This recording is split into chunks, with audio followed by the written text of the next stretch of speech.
Debris extractors should be cleaned every 4 months. Pinch the yellow extractor frame release tabs, then lift up the extractor frame and remove any obstructions. Remove the debris extractors and the yellow debris extractor caps. Remove any hair or debris that has collected underneath the caps and around the metal axles.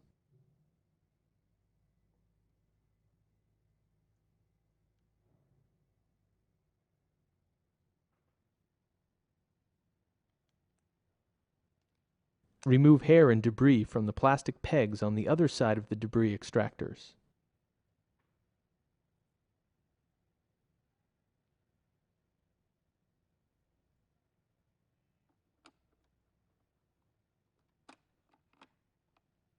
Replace the debris extractors into the frame and close the frame.